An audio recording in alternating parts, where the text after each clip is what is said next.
पारादीप 18 बांकी ठारे मर्मन्तुत सड़क दुर्घटना। माछ बेपारी उपरे चढ़ीगला ट्रक। साइकेल जाउथिला बेले घटिची दुर्घटना। घटनास्थल में ही माछ बेपारी मृत्यु घटी।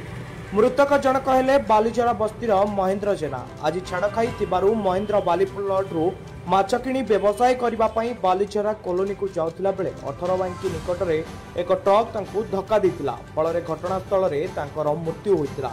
उत्त्यक्त लोकमानक पक्षरु 18 बांकी ठारे रास्ता रोक करा जायछि। खबर पाई घटनास्थल में पारादीप आदर्श थाना पुलिस पहुंची उत्त्यक्त लोक को बुझासुझा करुछि।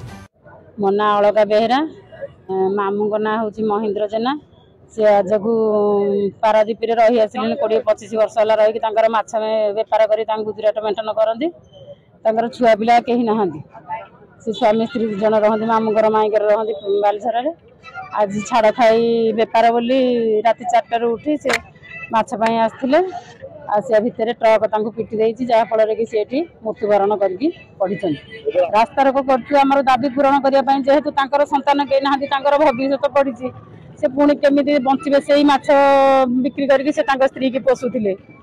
तेणुक जीवन अच्छी जहाँ भी है जी पुओ पुतरा जी भी थे आजिकल दुनिया किए कहार जेहेतु शखा सिंदूर चलीगला भल मत जहाँ भी हो सी कथा बुझुले। दाबी पूरण जमी से भविष्य में क्या पाखे हाथ पतई न पारे से आम 30 लाख टका दाबी कर।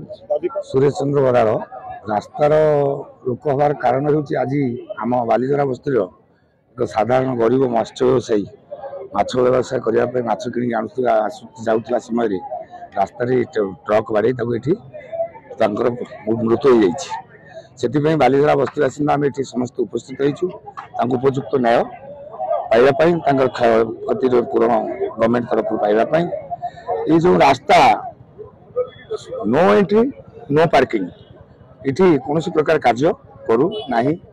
सका 6टा दिन 8टा पर्यंत स्कूल पिला यातायात से समय नो एंट्री रहा दरकार। रोड साइड पार्किंग न दरकार। एप्रति कौन प्रकार सरकार प्रशासन निघा ना कि लक्ष्य ना से आम मैंने सरकार निवेदन करुचु ये नो पार्किंग एवं नो एंट्री यहाँ को ठीक भाव कार्यकारी करा जाऊ। दुर्घटना प्रति मासरे मिनिमम 10 ରୁ 20 दुर्घटना घटू।